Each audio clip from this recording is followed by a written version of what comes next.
sitting here staring at the wall. T-Cap telling me to carry on. Cause you win some, you lose some, but you live.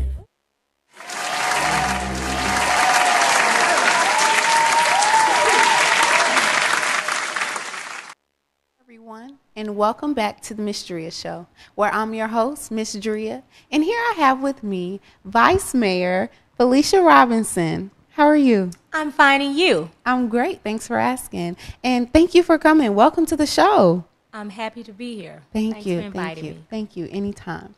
So, where are you from? I'm from Miami Gardens, what most people used to call Carroll City. Okay. So, born and raised. Born and raised in the city that I now serve. Okay, that is excellent. Now, we all know that you are the vice mayor. Yes. But you're also an educator. Yes, I am, from Miami-Dade County Public Schools. Okay. So what was it that came first for you? Education. Okay. Education. Okay. This is actually my 22nd year as an educator. Wow. I'm presently at Miami Carroll City Senior High School, where I'm a math coach and I do administrative assistant work. Wow. And I wouldn't have known if you wouldn't have plugged that in there. But, wow. So did you always want to get into politics, or where did that come from? I would have never thought that I would be in politics. Okay. I was actually that person that was just that volunteer. I volunteered for everything.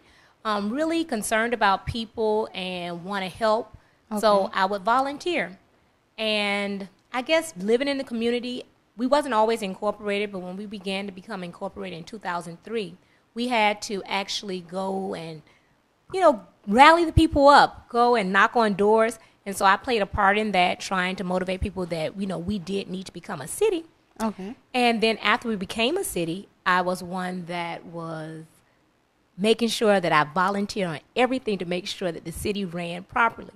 Okay. And one day I was working with our former mayor, Shirley Gibson, and I was volunteering. I actually was driving her back from an event, and she just asked me, she said, "Have you ever thought for running for office?"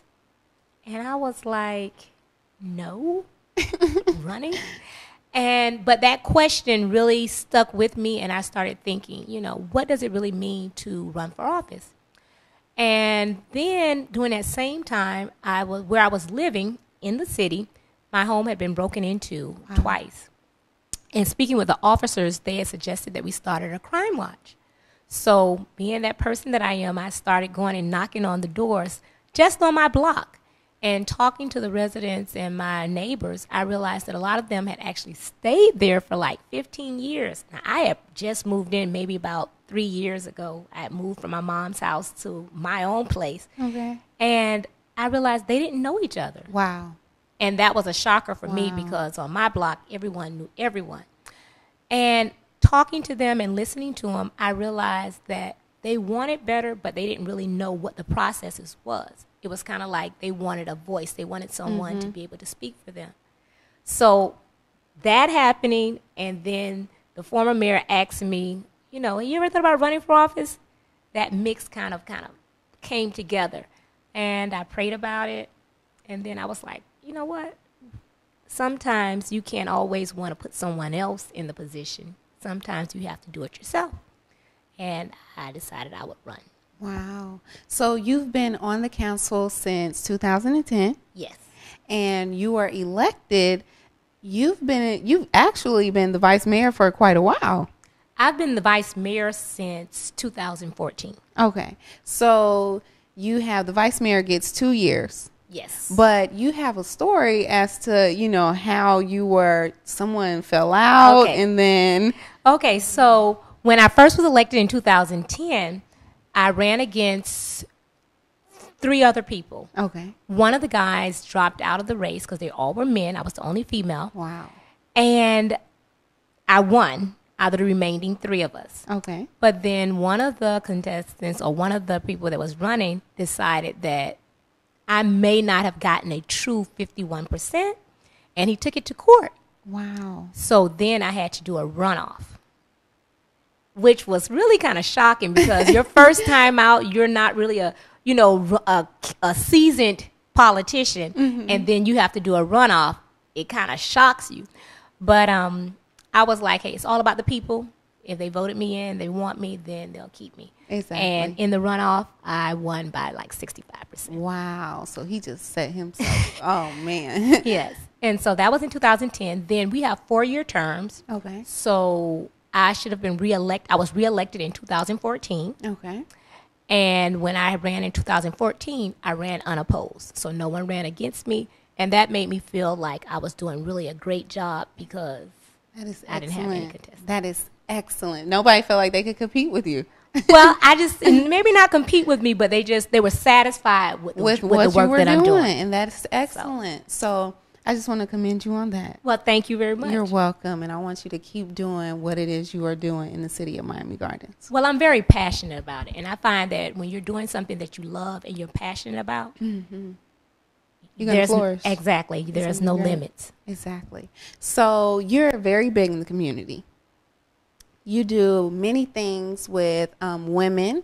And as far as health goes, I heard that you have partnered with the American Heart Association. Yes, I have. And what is that? So, as you stated, that I'm very passionate about health and women. So I do a lot of initiatives that deal with women's health. Okay. One of which last month in February was our kickoff for heart disease. Okay. So I've partnered with the American Heart Association, and throughout the whole year of 2016, we'll be doing their Empower to Serve program, which is a program that teaches you about good heart health. Okay.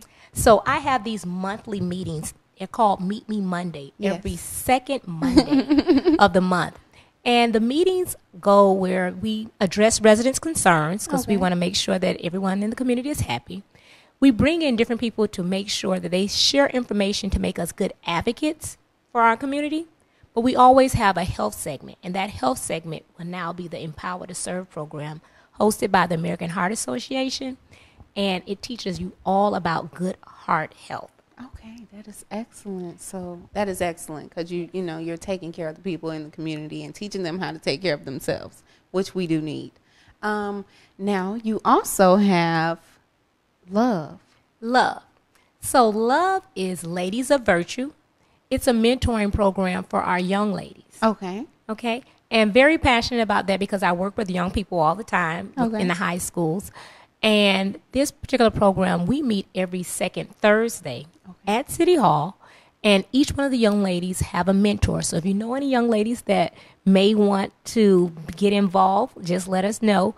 And what we do is we motivate, we educate, and we promote just a good time. We want to make sure that women have a good, healthy relationship with each other. Okay, that is excellent. And we've done several different things. We talk about respect for self. Okay. We talk about etiquette. We do things like vision boards. We take field trips. And we just really have a good time. And it's just helping to watch these young ladies grow and flourish into beautiful young women. That is fantastic. So what are the age ranges, or how do you get We involved? start with middle school. So we start at like 12, and you go throughout your high school years. Okay, perfect.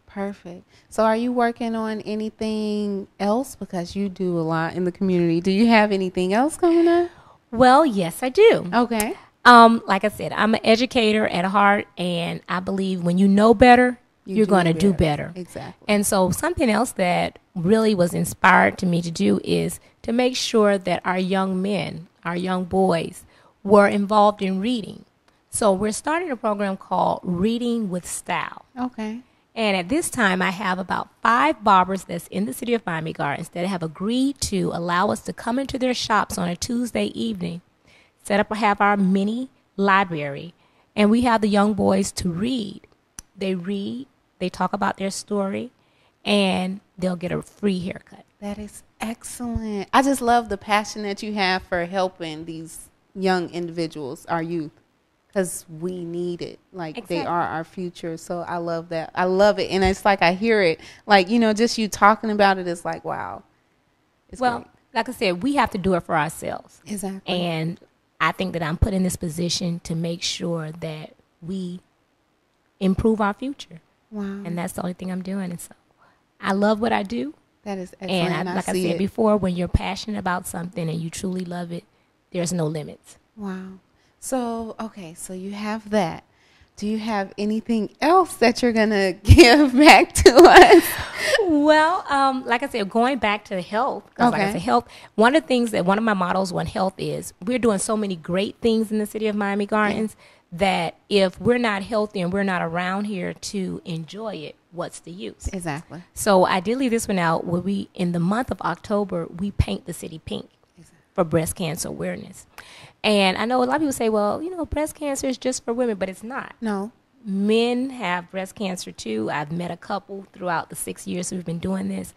And in that particular thing, we want to make sure that we educate, support, and celebrate. So we do it really, really big. So I always tell people, watch out and start saving it. I know it's kind of early, but we always want to make sure that you are aware and you're well educated. The last thing I want to share with you, though, is we're in the month of March, which is Women's Month. And for us in the city of Miami Gardens, it's Jazz in the Gardens. Oh, yes, definitely. It's right around the corner, and I invite you all to make sure you come and take part of that. Thank you so much. And one of the things that's really cool about it for women is we also have a women's impact luncheon on that Friday. So it's really inspiring and inspirational. So I would invite everyone to please come out and join us. Perfect, perfect. So I just want to thank you for everything that it is that you are actually doing in the community, because I'm pretty sure you know, but you are making a difference in, everyone's lives. So I commend you on it, and I just thank you for pushing forward and doing what you're doing. Well, thank you, and I appreciate you allowing me to share my story. You're welcome. You're welcome. So do you have any social media that you would like to give the people? Well, I am on Facebook. Okay. Felicia Robinson, and I do have an Instagram. Okay. And the Instagram is Feli823. Okay. And then, of course, you can always find about all of our city events going to miamigardens.gov, or we also have a Facebook page also. Perfect, perfect. So I just want to thank you for coming out to the Ms.Dria show. It's been an absolute pleasure having you. It's been a pleasure being here. Thank you. You're welcome. I look forward to seeing you soon. Okay. Stay tuned to the Ms.Dria show, and when we come back, we'll come back with so much more.